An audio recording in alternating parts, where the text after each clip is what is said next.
Oui, sauf si tu dors. Bonsoir tout le monde, ici Monsieur Cacahuète et ce soir nous sommes samedi 1er avril 2023, il est 23h36. Aujourd'hui dans ce nouvel épisode de Parlons DVD, on a regardé un film Marvel.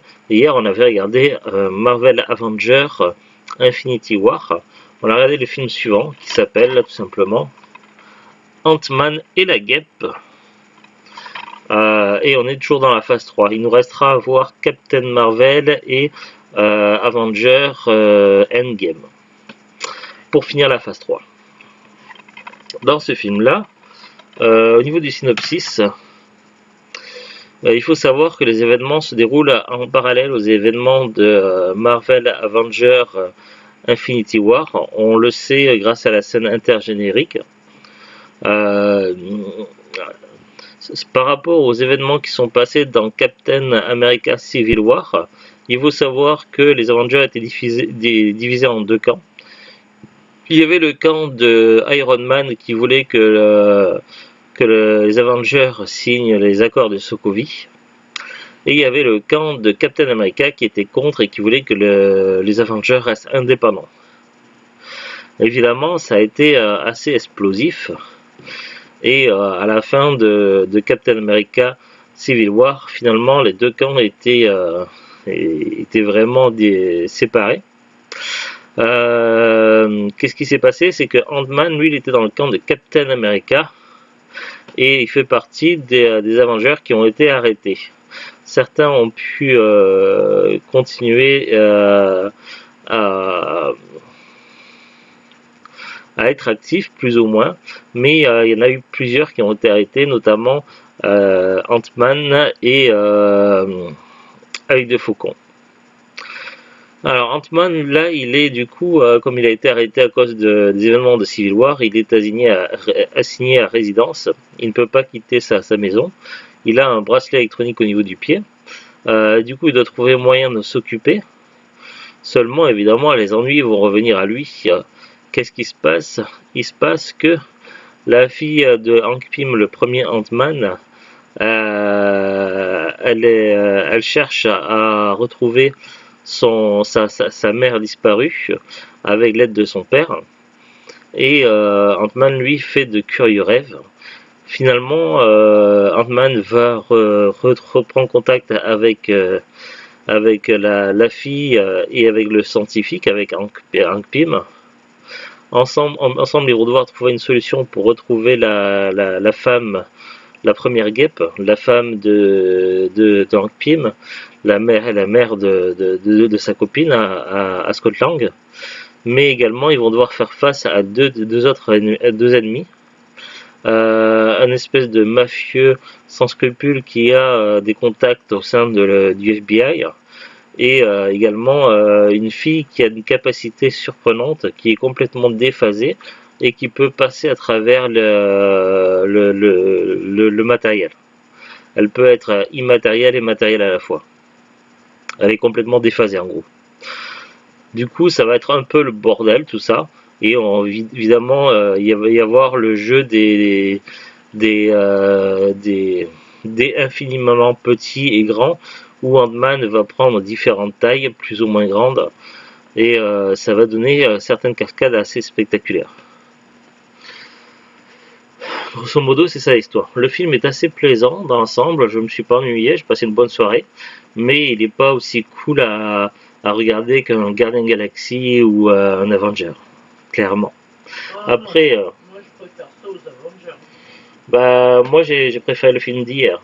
Après, c'est une question de goût. Après, voilà, je l'ai quand même bien aimé, j'ai passé une bonne soirée dessus. Franchement, le film est plaisant, mais voilà, je préférais quand même Avenger ou les Guardians Galaxy. Après, c'est ma préférence. Le film, on l'a en édition standard, classique, rien de particulier à noter. Ça se présente comme ceci. On va regarder ensemble le synopsis qui est écrit au dos de la boîte. Découvrir Ant-Man et la Guêpe, le nouveau film de l'univers cinématographique Marvel. Après les événements survenus dans Captain America Civil War, Dr. Hank Pym confie à Scott Lang une nouvelle mission de la plus haute importance. Il doit alors revêtir son costume et apprendre à se battre aux côtés de la Guêpe afin de déterrer les secrets du passé. Il faut savoir qu'il y a deux scènes, une scène intergénérique et une scène post-générique. La scène intergénérique est intéressante, elle permet de situer la période où se passe l'action, puisqu'il va y avoir le fameux snap de Thanos. Et du coup, on voit que Ant-Man va se retrouver dans une situation compliquée. Et ça va être compliqué pour lui de sortir de là. Donc du coup, la scène intergénérique est intéressante. Quant à la scène post-générique, c'est tout simplement du troll, comme dans un autre film Marvel, je ne sais plus lequel, où on avait une scène post-générique qui était pas vraiment pertinente. C'est également le cas de cette scène-là. On va regarder ensemble maintenant la fiche Wikipédia. Ant-Man et la guêpe. Ant-Man and the Wasp. C'est un film américano-canadien de super-héros réalisé par Peyton Reed, sorti en 2018. Suite de Ant-Man de 2015, du même réalisateur, il s'agit du 20e film de l'univers cinématographique Marvel et du 8e de la phase 3. À la suite des événements survenus entre Captain America et Tony Stark, Scott Lang doit trouver le bon équilibre entre sa vie de super-héros et celle de père de famille. C'est alors qu'il est contacté par le docteur Hank Pym et sa fille Hope Van Dyne, qui le charge d'une nouvelle mission. Ant-Man, cette fois-ci aidé de la guêpe, est confronté à un nouvel ennemi, le fantôme. Qu'est-ce que je peux vous dire de plus sur le film? Budget 162 millions de dollars. Durée 118 minutes, moins de 2 heures. Genre action, aventure, comédie, science-fiction, super-héros. Sortie en première mondiale à Los Angeles le 25 juin 2018, puis après le 6 juillet 2018 en sortie nationale, et après le 3 septembre 2018 en version IMAX. Canada, Québec, 6 juillet 2018, France, Belgique, Suisse romande, 18 juillet 2018. Classifié PEGI 13 aux États-Unis. Canada, certaines scènes peuvent heurter les enfants, accord parental souhaitable. Québec, tout public, déconseillé aux jeunes enfants. France, tout public. Belgique, potentiellement préjudiciable jusqu'à 12 ans. Suisse romande, interdit au moins 10 ans. Je n'ai rien vu de particulièrement gênant ou choquant dans ce film. Pour moi, il peut être clairement tout public. Casting, on a Paul Rudd, Evangeline Lilly, Madeleine McGraw, Michael Douglas, Michelle Pfeiffer, Michael Pena, Walton Goggins, Anna John Kamen, Raylene Bratton, Lawrence Fishburne, Langston Fishburne, Bobby Cannavale, Judy Greer, David Dastmalchian, T.I. et Ibi Hayder-Fortson, Randall Park, Divian Ladois, Goran Kostnik, Rob Archer, Sean Clayer, Michael Cerveris, Ryan Steele et Stan Lee.